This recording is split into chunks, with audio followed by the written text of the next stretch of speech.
everyone, welcome to BB Twin Talks in Tamil Big Boss Season 9 Day 83.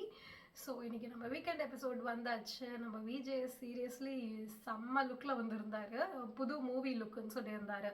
I think like பயங்கரமாக மீஸெல்லாம் வந்துட்டு police look நினைக்கிறேன். But நான் Vijay TV like promo காமெண்ட்ஸில் பார்த்துருந்தேன். என்னடா இது விஜய் டிவி ராமர் வந்துட்டாருன்னுலாம் கலாய்ச்சி போட்டிருந்தாங்க.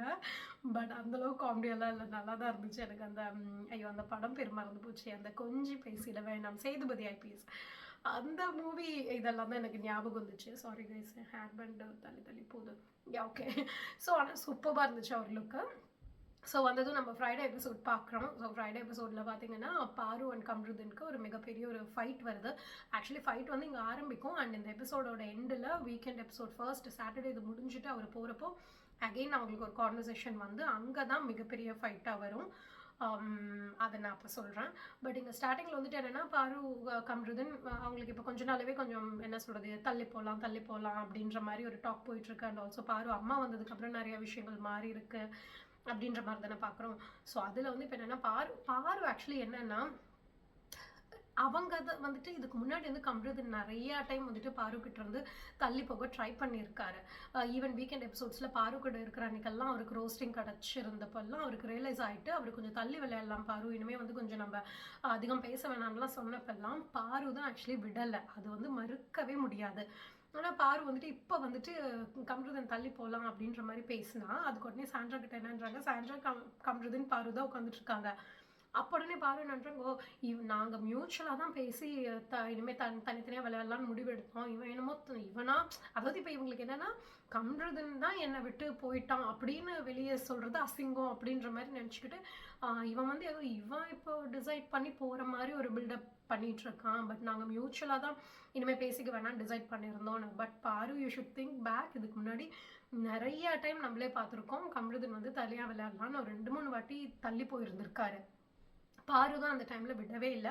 அப்போ கூட நம்ம டவுட் பண்ணணும், பாரு வந்துட்டு கம்ருதனை வெளியே எவிக்டாகி அனுப்பாமல் விடமாட்டாங்க போல் திவாகர் கலை மாதிரி அப்படின்லாம் நம்ம பேசியிருந்திருக்கோம்.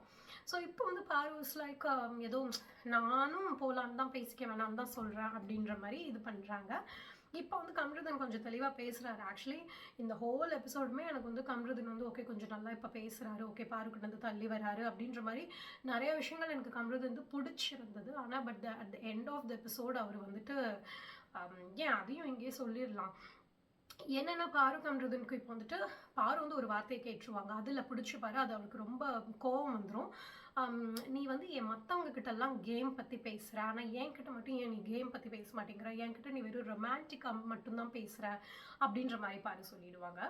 அது வந்து கம்ருதனுக்கு அதுக்கப்புறம் நிறைய பேசுவாங்க. ஆனால் பட் கம்ருதன் லைக் மற்ற விஷயங்கள் எதையும் கவனிக்க மாட்டார். அவருக்கு இது ரொம்ப ஹர்ட் ஆகிடும், கோபம் வந்துடும். ஸோ அவர் வந்துட்டு என்னென்னா ஏன்னா மேபி ஐ திங்க் ஆதரே வந்து ஆல்ரெடி அவங்களுக்கு அந்த ஒரு பேர் கொடுத்துட்டாங்க இல்லையா உள்ள, இவன் வந்து வெளியவும் பொண்ணுங்க எல்லாத்துக்கிட்ட இப்படி தான் பண்ணிட்டு இருப்பான் அப்படின்ற மாதிரி ஆரோரா கிட்ட சொன்ன விஷயம். ஸோ அதனால் அவருக்கு வந்துட்டு மேபி பொண்ணுங்க விஷயத்தில் இவர் கொஞ்சம் இந்த மாதிரி அப்படின்ற மாதிரி பேர் அமைஞ்சிருமோ அப்படின்ட்டு பயந்துட்டு தான் மேபி இப்போ வந்து என்கிட்டயும் ரொமான்டிக் கேம் ஆடுற அப்படின்னு சொன்னது வந்து அந்த பேர் டேக் ஆகிடக்கூடாதுங்கிறதுக்காக அவர் கோவப்பட்ட மாதிரி தான் எனக்கு தோணுச்சு. ஸோ பயங்கரமாக கோவப்படுவார். என்ன நீ என்ன சொல்கிற, என்ன உங்ககிட்ட ரொமான்டிக்காக மட்டும் பேசுகிறேன், என்ன உங்ககிட்ட கேம் பேசலாம், உங்ககிட்ட கேமை பற்றி என்ன பேசுறது, நீ கேவலமாக ஆடுற, நீ என்ன நம்ம கேம் ஆடுற அப்படின்னு சொல்லிட்டு அப்படியே அவங்க பாரு முன்னாடி சமணங்கால் போட்டு உட்காந்துட்டு அவன் அப்படி பண்ணுறான் இவன் இப்படி பண்ணுறான், பொறணி மட்டும்தான் பேசுகிற, வேற என்ன நீ கேம் விளையாடுற, ஒரு உனக்கு ஒரு கேமும் இல்லை ஒன்றும் இல்லை, பொறணி பேசுறது மட்டும்தான் உனக்கு 24 மணி நேரமும் வேலை. இங்கே பாரு நான் முன்னாடியே உன்கிட்ட சொல்லியிருக்கேன், நீ வந்து ஒரு வில்லனிக்கான ஒரு பர்சன், உன்னோட ஒரு சைட் தான் எனக்கு பிடிக்கும், அதில் அந்த ஒரு எல்லாருக்கிட்டையும் இருக்கிற அந்த ஒரு ரொமான்டிக் சைட் மாதிரி உங்ககிட்ட அந்த ரொமான்டிக் சைட் இருக்கு, அதில் நானும் விழுந்துட்டேன், நீ விழுந்துட்டேன்னு சொல்கிற மாதிரி நானும் விழுந்துட்டேன். ஸோ உன்னோட அந்த ஒரு சைட் தான் எனக்கு பிடிக்கும், இன்னொரு சைடு எப்போ பாரு மற்றவங்களை பற்றி இந்த குறை பேசுறது அந்த ஒரு வில்லனிக்கான அந்த உன்னோட அந்த இன்னொரு சைடு வந்து எனக்கு உன்னை சுத்தமாக பிடிக்காதுன்னு நான் முன்னாடியே சொல்லியிருக்கேன். அதனால் இப்படி விளையாடுற உங்ககிட்ட போய் நான் என்ன கேம் பிளே பேசுறது, அண்ட் ஆல்சோ என்ன அப்படியே உங்ககிட்ட ரொமான்டிக்காக மட்டும் பேசிட்டேன், நீ என்ன இப்படி சொல்கிற அப்படின்னு சொல்லிட்டு ரொம்ப நேரம் அதையே கேட்டுக்கிட்டு இருப்பாரு. பாருக்கு வந்துட்டு அவர் எப்போ வந்து நீ வந்து ரொம்ப வில்லனிக்கான பர்சன், அதுக்கு முன்னாடி பாரு was like keep on like talking, இல்லைடா நீ எதுக்கு இப்போ இப்படி கோவப்படுற அப்படி இப்படின்ட்டு லைக் அவங்க கன்சோல் பண்ண, லைக் கன்சோல் இல்லை கொஞ்சம் சண்டை பெருசாகாமல் ட்ரை பண்ணுவாங்க. பட் எப்போ அந்த நீ ரொம்ப வில்லனிக்கான பர்சன் அப்படின்னு சொன்னதும் அவங்க அப்படியே ஒரு மாதிரி அமைதியாயிட்டு she will be like walk away.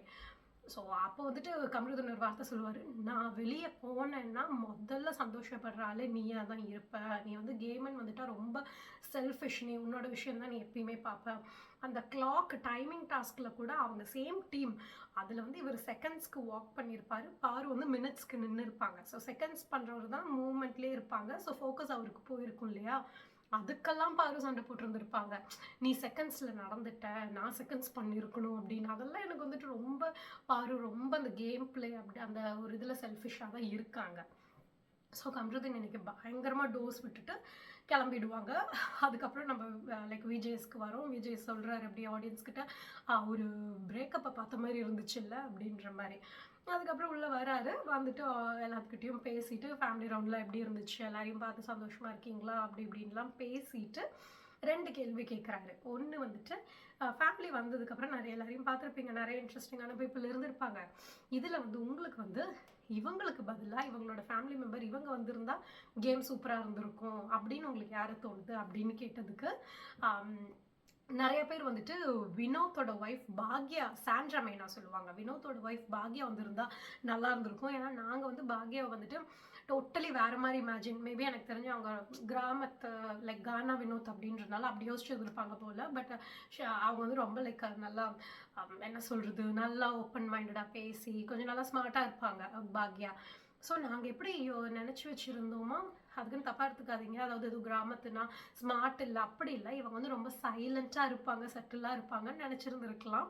But she will be like very smart, பயங்கர நல்லா பேசுவாங்க பாக்யா, அதுதான் நான் மீன் பண்ணேன். ஸோ சாண்ட்ரா சொல்லுவாங்க, நாங்கள் நினச்சதுக்கு அப்படியே ஆப்போசிட்டாக இருந்தாங்க, ஸோ பாக்யா வந்திருந்தால் சூப்பராக இருந்திருக்கும்னு. அதுக்கப்புறம் சில பேர் வந்துட்டு அமித்தோட ஒய்ஃப் சிவரஞ்சினி ஆப்வியஸ்லி நல்லா கரெக்டாக எடுத்து பாயிண்ட்ஸ் சொல்லியிருந்தாங்க, அது சொன்னாங்க. அது திவ்யா தான் கன்ஃபியூஸ் ஆகிட்டு திவ்யா சொல்லுவாங்க, என் அப்பா இருந்திருக்கலாம் சார் அப்படின்னா தான் விஜேஸ் கேட்பார், ஏது நீங்கள் வரத்துக்கு பதிலாக உங்கள் அப்பா வந்துருக்கலாமான்னு, அதுக்கும் ஆமான்பாங்க. அவங்களே அங்கே புட் டவுன் பண்ணிக்கிட்டாங்க அப்பாவை சொல்கிறதுக்காக. ஸோ அப்போ ஆடியன்ஸ் எல்லாரும் சிரிப்பாங்க. அப்போ சபரி தேவையில்லாத ஒரு வேலை பண்ணார். சபரி வந்து பாரு அம்மா வந்திருக்கலாம் அப்படின்னது எனக்கு வந்து ஏன் இப்படி அவங்க அப்படி என்ன பண்ணிட்டாங்கன்னு பாரு அம்மாவெல்லாம் சொல்கிறீங்க அப்படின்ற மாதிரி இருந்துச்சு. ஒரு நாளைக்கே நம்மளால பார்க்க முடியல, அவங்க வந்து கேமே வந்து இது பயங்கரமாக விளையாண்டுருப்பாங்கன்ற மாதிரி சொன்னதெல்லாம் எனக்கு என்ன சபரி அப்படின்ற மாதிரி.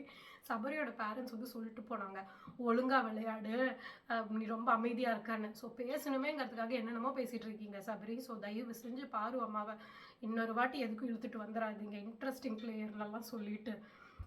ஸோ அவர் என்னன்றாரு, பாரு அம்மா வந்துட்டு குளிச்சுட்டு வந்துட்டு மைக்கெல்லாம் அவ்வளோ வந்துட்டு இதாக ஞாபகம் இருக்காமல் போட்டுட்டு இருந்தாங்க அப்படின்னு, இதெல்லாம் ஒரு காரணமா அப்படின்ட்டு இருந்துச்சு.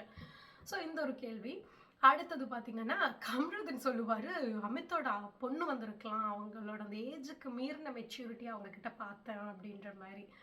அதுக்கப்புறம் அடுத்த கேள்வி என்னென்னா, இந்த ஃபுல்லாக ஃபேமிலி ரவுண்ட் வந்து எல்லோரும் பேசினதுக்கப்புறம் யார்கிட்ட லைக் யார் வந்து மாறிட்டா, லைக் இவங்க வந்து டோட்டலி இப்போ மாறிட்டாங்க அப்படின்ற மாதிரி தோன்றது யாருன்றதுக்கு ஐ திங்க் சபரி அண்ட் கனி 2 பேருமே வந்துட்டு சாண்ட்ராவை சொல்லுவாங்க. அதுவும் ஆப்வியஸ்லி அப்படியே ஃப்ளிப் அடித்த மாதிரி தான் நானே சொல்லியிருந்தேன், ஃபுல் சேஞ்ச் சாண்ட்ரா, இது நம்பலாமா வேணாமா அப்படின்ற மாதிரியே நான் சொல்லியிருந்தேன். ஸோ அதான் சொல்லுவாங்க. ஸோ சாண்ட்ரா வந்துட்டு டோட்டல் சேஞ்ச், சுபிக்ஷாவும் சொல்லியிருப்பாங்க. ஸோ ஃபுல் மாறிட்டாங்க, இப்போ வந்துட்டு பயங்கர எங்கள் கூட எல்லாம் பேசுகிறாங்க அப்படின்ற மாதிரிலாம் சொல்லியிருப்பாங்க. அடுத்து திவ்யா வந்து ஒரு கமருதீனை சொல்லுவார், இவ்வளோ நாள் நிறைய விஷயத்துக்கு என்கிட்ட கத்தியிருக்காரு, அப்போல்லாம் சாரி கேட்டிருக்காரு அதுக்கப்புறமா. ஆனால் அந்த ஒரு டைம் கூட அந்த சாரி எனக்கு ஜென்யூனாக பட்டதில்லை. ஆனால் ஃபேமிலி வந்து சொல்லிட்டு போனதுக்கப்புறம் அவர் என்கிட்ட வந்து ஒரு 2-3 வாட்டி என்னை ஹக் பண்ணி என்கிட்ட சாரி கேட்டது எனக்கு ரொம்ப ஜென்யூனாக பட்டுச்சு அப்படின்னு. அப்போ வந்து ஹக் பண்ணி சாரி கேட்டாங்க அப்படின்னதும் ஏதோ திவ்யாவுக்கும் கமருதீனுக்கும் லவ் சாங் பேக்ரவுண்டில் ஓடுற மாதிரியும், பாருக்கு வந்து செம்ம டென்ஷனாகி முகமே மாறிடும் பாருக்கு அந்த சீனில். கேமராமேன் வேறு பாருக்கு ஏதோ அப்போ ஃபோக்கஸ் வைப்பாங்க. ஸோ அப்படி ஒன்று. அதுக்கப்புறம் கமருதீன் வந்து பாருவை சொல்லுவாங்க, பாரு வந்து கமருதீனை சொல்லுவாங்க. இவங்க வந்து இப்போ தனியாக சண்டை போட்டது வந்து இப்போ கடைசியில் ஷோலையே விஜேஸ் முன்னாடியே சண்டை போட ஆரம்பிச்சிட்டாங்க. ஸோ இதுக்கு தான் இவ்வளோ அக்லியாக இதுக்கு முன்னாடி இந்த 18+ நிறைய பண்ணிட்டு இருந்தாங்க இல்லையா இவங்க 2 பேர். பாத்ரூம்லேயே போய் 2 பேரும் ஒன்னாலாம் இருந்துட்டு வந்தாங்க. அவ்வளோ அசிங்கமாக பண்ணிட்டு இப்போ கடைசியில் அட்லீஸ்ட் கல்யாணம் பண்ணியிருந்தா கூட ஓரளவுக்கு சரி என்னமோ பண்ணாங்க, கடைசியில் அட்லீஸ்ட் ட்ரூவாக இருந்து கல்யாணம் வச்சு பண்ணிக்கிட்டாங்களேன்னு இருந்திருக்கும். இப்போ கடைசியில் ஷோ முடியறதுக்கு முன்னாடியே எல்லார் முன்னாடியும் அசிங்கமாக சண்டை போட்டு பிரியற மாதிரி தான் இவங்களுக்கு இருக்குது. ஸோ அப்போ வந்துட்டு அதில் வந்துட்டு பாரு சொல்லுவாங்க, கமருதன் வந்து இப்போ ஏதோ ரொம்ப அவர் லவர் பாய், நான் தான் ஏதோ பண்ணி அவரை இது பண்ணிட்டேன், அவர் ரொம்ப நல்ல பையன், அவர் ரொம்ப ஹீரோன்ற மாதிரி காட்டிக்கிறாரு அப்படின்றதாகட்டும். கமருதன் வந்து பாரு வந்துட்டு ஏதோ இப்போ வந்து நான் தனியாக விளையாண்டுக்கிறேன் அப்படின்ற மாதிரியெல்லாம் சொல்கிறாங்க. நானும் சரி ஓகே டாட்டா பை பைன்னு அமுச்சு விட்டுட்டேன் சார் அப்படின்ற மாதிரி சொல்லி நிறைய விஷயங்கள், அதாவது ஒன்றும் இல்லை, நம்ம எல்லாம் ஆல்ரெடி பேசினது தான்.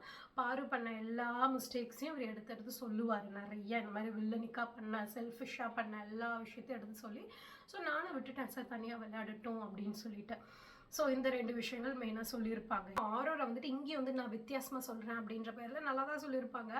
ஸோ எனக்கு வந்து நிஜமாலுமே யாரும் பெருசாக மாறின மாதிரி தெரியல. இவங்க இந்த மாறினவங்க எல்லாருமே வந்து அவங்களுக்கான டேமேஜ் கண்ட்ரோல் பண்ணிக்கிட்ட மாதிரி தான் தெரியுது. ஸோ ஃபேமிலி வந்து சொன்னதுக்கப்புறம் ஓகே இப்படியெல்லாம் நம்ம டேமேஜ் ஆகிருக்கோம், அதை வந்து இனி இப்போ கொஞ்ச நாள் இப்படி பிஹேவ் பண்ணி அந்த டேமேஜ் கண்ட்ரோல் இப்போ கொஞ்சம் பண்ணிக்கலாம் அப்படின்ற மாதிரி தான் இவங்க பண்ணுற மாதிரி இருக்குது. ஸோ ஜென்யூனாக யாரும் மாறின மாதிரி எனக்கு தோணலை சார். ஈவன் லைக் கமருதன் கூட சாரி கேட்டது திவ்யா கிட்டலாம் எனக்கு வந்து ஜென்யூனாக சொன்ன மாதிரி எனக்கு தோணலை. ஏன்னா அவர் வந்து இந்த மாதிரி நல்ல வேலை ஃபைனல்ஸ்க்கு முன்னாடி வாரம் வந்து சொல்லலை அப்படின்ற மாதிரி சொன்னார். ஸோ அப்படின்னா அவர் மீன் பண்ணுறது வந்து இப்போ இந்த 2 வாரத்துக்கு முன்னாடி இருக்கிறப்ப அந்த ஓட்டிங்காக தான் அவர் இப்படி ஆக்ட் பண்ணுற மாதிரி எனக்கு தோணுது அப்படின்ற மாதிரி சொல்லியிருப்பாங்க.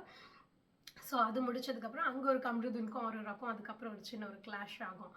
ஸோ அதுக்கப்புறமா பார்த்தீங்கன்னா கேப்டன்சி எப்படி இருந்துச்சு கமருதனோடது அப்படின்னு கேட்குறப்போ விக்கி ஒரு வார்த்தை சொல்லுவார், சார் இந்த வாரம் வந்துட்டு கமருதனுக்கு வந்து இந்த வீக்கை ஹேண்டில் பண்ணுறது ரொம்ப ஈஸியாக இருந்தது, ஏன்னா ஃபேமிலி ரவுண்டுன்றனால அதுலேயே இந்த வாரம் போச்சு. ஸோ பெருசாக கான்ஃப்ளிக்ட் லெஸ்ஸான வீக்காக இருந்தது, ஸோ அவருக்கு பெரிய பிரச்சனைகள் எதுவும் இல்லை அப்படின்ற மாதிரி. அப்போ விஜேஸ் ஒரு தகடிப்பார், ஏன்னா கமருதனுக்கு அவரோட வாழ்க்கையில் கான்ஃப்ளிக்ட் போயிட்டு இருந்துச்சு அப்படின்னு. ஏன்னா பாருக்கும் கமருதனுக்கு ஃபுல் ஃபைட் இல்லையா, அம்மா வேற வந்திருப்பாங்க இல்லையா, சரி காமெடியாக இருந்துச்சு. அதுக்கப்புறம் பாரு வந்துட்டு இந்த பாத்திரமே கழுகிறது இல்லை, கிச்சன் க்ளீனாகவே இல்லைங்கிறதுக்கான பிரச்சனை வரும். ஸோ அப்போ வந்து பாரு கழுக மாட்டேங்கிறாங்கன்னு சொல்லி கமருதனே போய் வாஷ் பண்ணியிருப்பார் இல்லையா, ஸோ அதை கேட்பாங்க. ஸோ அங்கே வந்துட்டு என்னென்னா பாரு அநியாயத்துக்கு, அதாவது பாரு வந்துட்டு நைட்டு ரொட்டீன் படி நைட்டு வாஷ் பண்ணணும், சுபிக்ஷா மார்னிங் வாஷ் பண்ணணும். பாரு சுபிக்ஷா வினோத் தான் cleaning team like kitchen vessels. So பாரு வந்துட்டு என்ன சொல்லுவாங்க, அன்னைக்கு நைட்டு வந்துட்டு லைக் ஒரு நாள் இந்த வாரத்தில் நைட் வந்துட்டு வெசல்ஸ் அதிகமாக இருந்ததாம். ஸோ அதை போய் பார்த்துட்டு சரி அதிகமாக இருக்குது காலையில் வந்து கம்மியாக இருக்கும்னு ஒரு கெஸ்ஸில் இவங்க வந்து போயிட்டு சுபிக்ஷா கிட்ட எனக்கு நைட்டு இப்போ உடம்பு சரியில்லை, ஸோ நைட்டு நீ வாஷ் பண்ணிவிடு, காலையில் நான் வாஷ் பண்ணிக்கிறேன் அப்படின்ற மாதிரி சொல்லிவிடுவாங்க. அதில் நைட்டை வந்து பாத்திரங்கள் போட்டு வச்சுருக்கிறது எல்லாத்தையும் வச்சு அவங்க ஒரு கணக்கு போட்டு அப்படி சொல்லியிருக்காங்க. அதுக்கப்புறம் பார்த்தா அவங்க காலையில் வந்து பார்க்குறப்போ நிறையா ஃப்ரிட்ஜிலேருந்து எடுத்து கிளியர் பண்ண பாத்திரங்கள் எல்லாம் கூடி சேர்ந்து நிறைய பாத்திரம் ஆகிடுச்சு. உடனே அவங்க புலம்பிக்கிட்டே கழுவாங்க, கம்மியாக தானே இருந்துச்சு இப்போ என்ன அதிகம் ஆச்சுன்னு. So she's like literally counting and எப்போ கம்மியாக இருக்கோ அவங்க இது பண்ணிக்கிறேன்னு அதுக்கு உடம்பு சரியில்லைன்னு வேற ஒரு காரணம் சொல்லியிருக்காங்க. ஸோ ஒரு பாயிண்ட் டைமில் வந்துட்டு பாரு ஒழுங்காக வாஷ் பண்ணலன்னு சுபிக்ஷா வந்து பாருவோட ரொட்டீன் அப்போ இவங்க வாஷ் பண்ணியிருப்பாங்க. ஸோ இந்த கொஷின்ஸ் எல்லாம் வரும். ஸோ அப்போ பாருக்காக சுபிக்ஷா ஒரு டைம் வாஷ் பண்ணியிருக்காங்க, கமருதன் ஒரு டைம் வாஷ் பண்ணியிருக்காங்க. ஸோ இதெல்லாம் வந்தப்போ பாரு வந்துட்டு நான் கொஞ்சம் முரண்டு பிடிக்கிறேன் தான் சார், ஆனால் நான் கடைசியில் பண்ணிவிடுவேன் வேலையை அப்படின்னதும் விஜேஸ் ஆப்வியஸ்லி கேட்டுருவார், அது என்ன பண்ணுறதெல்லாம் பண்ணிவிட்டு நான் கொஞ்சம் அடம் பிடிப்பேன் தான் அப்படிங்கிறத ரொம்ப ஈஸியாக சொல்லிட்டு போயிடுறீங்க, அது எப்படி ஏற்றுக்கிறது, எல்லா வாரமும் பண்ணுறதெல்லாம் பண்ணிவிட்டு நான் கொஷின் கேட்குறப்ப பயங்கரமாக சாரி அப்படின்னு எதுவும் ரொம்ப கில்ட்டாக ஃபீல் பண்ணுற மாதிரி பண்ணுறீங்க பாரு அப்படின்ற மாதிரிலாம் ஃபுல்லாக கொஷின் பண்ணுவாங்க பாருவா. ஸோ அந்த விஷயங்கள் எல்லாம் போகும். அதுக்கப்புறம் பார்த்திங்கன்னா எவிக்ஷன் வந்துடுது. ஸோ எவிக்ஷனில் தான் பார்த்தா கமருதன் இந்த விஷயங்கள் எல்லாம் இங்கே ஃபுல் ஃபைட்டாக போயிட்டு கமருதனை தவிர மற்ற எல்லாருமே அவர் கேப்டன்ன்றனால மற்றவங்க எல்லாருமே நாமினேட் ஆகிருப்பாங்க. ஸோ கமருதன் கிட்ட வந்து உங்களுக்கு யார் ஒருத்தங்களை வந்து நீங்கள் உங்களுக்கு பிடிச்ச ஒரு ஆளை சொல்லுங்கள், ஸோ அவங்கள வந்து நான் உங்கள் பக்கம் சேவ் பண்ணுறேன் அப்படின்னதும் கமருதன் உடனே பாரு அப்படின்னதும் பாருக்கே ஒரு செகண்ட் செம்ம ஷாக். அவங்க அப்படியே இப்படி பேன்னு பார்த்துட்டு உடனே இப்படி ஓட்டி போயிட்டு கமருதன் பக்கத்தில் அப்படியே கட்டி தான் பிடிச்சிக்கலாம், அப்படி இப்படி உட்காந்துக்கிட்டு ரொம்ப அப்படியே குஷியாக உட்காந்துக்கிட்டு இருப்பாங்க. எனக்கு வந்து கமருதன் ஒரு இதில் ஸ்ட்ராங்காக இருந்தால் அதில் ஸ்ட்ராங்காக இருங்க, அதனால் திரும்ப போய் இது இப்போ இங்கே கமருதன் பண்ணது தப்பு தான். ஸ்ட்ராங்காக இல்லைன்னு அவள் தனி கேம் ஆடணும், அங்கே வந்து தேவையில்லாமல் திரும்ப பாருவை திரும்பி அந்த ட்ராக்கில் இழுக்கிறது நல்லா இல்லை. ஸோ இங்கே இவர் தான் இப்போ டபுள் கேம் ஆடுற மாதிரி இருக்கு. ஸோ அது முடிஞ்சதுக்கப்புறம் பார்த்திங்கன்னா இன்றைக்கி நம்ம அமித் எவிக்ட் ஆகிடுறாரு. ஸோ ஏன் அமித் பெருசாக எதுவும் பண்ணவும் இல்லை, ஓகே அவருக்கு பெருசாக நெகட்டிவிட்டி எதுவும் இல்லை, டீசெண்டாக எவிக்ட் ஆகி போயிட்டார். அமித் எவிக்ட் ஆனப்போ சாண்ட்ரா தான் பயங்கரமாக அழுவாங்க. ஸோ இன்னொரு விஷயம் என்னன்னா, யார் இந்த மாதிரி இந்த ஒரு விஷயத்தை நான் விட்டுட்டேன். எவிக்ஷன் நடக்குது, ஸோ அமித் எவிக்ட் ஆயிடுறாரு. அதுக்கு முன்னாடி ஒரு கொஷின் வரும், இந்த மாதிரி இவங்களுக்கு வந்துட்டு அவ்வளோதான், ஃபேமிலி ரவுண்ட் வந்துச்சு, முடிஞ்சிச்சு, இனி இவங்க கிளம்பலாம், இனி இவங்களுக்கு இந்த வீட்டில் எதுவும் பெருசாக இல்லை வேலை அப்படின்ற மாதிரி கேட்டதுக்கு விக்கி வந்து திவ்யாவை சொல்லியிருப்பாரு. Subiksha Sandra, obviously like Sandra பெருசாக எதுவும் பண்ணுறதில்ல, பிரஜன்காக தானே வந்தாங்க அப்படின்ற மாதிரி. விக்கி ஒரு பாயிண்ட் சொல்லுவார், திவ்யாவுக்கு வந்துட்டு ஒரு நல்லா விளையாடுறாங்க சார், ஆனால் எதாவது பண்ணிட்டாங்கன்னா ஒரு கருத்தை அவங்க மேலே எடுத்து வச்சா அதை எடுத்துக்கவே மாட்டேங்கிறாங்க, இன்னும் 3 வாரம் தான் இருக்குது, இப்போ வரைக்கும் இப்படி தான் இருக்காங்க, ஸோ இந்த மாதிரி அவங்கள மாற்றிக்கவே மாட்டேன்னு விளையாடுறவங்க இனி இந்த வீட்டில் இருக்க வேணாம் அப்படின்பாங்க. இம்மீடியட்லி திவ்யா எழுந்திரிச்சு உடனே நான் விக்கியை சொல்கிறேன் சார், விக்கி கிளம்பலாம் அப்படின்ட்டு. ஸோ இது நம்மளே நிறைய டைம் நோட் பண்ணியிருக்கோம். திவ்யா வந்து இது வரைக்கும் ஒரு டைம் கூட அவங்கள மேலே வச்சு ஒரு லைக் கருத்தை வந்து எடுத்துக்கிட்டதே இல்லை, சண்டைக்கே தான் போய் நிற்பாங்க. மற்றபடி she is like really good.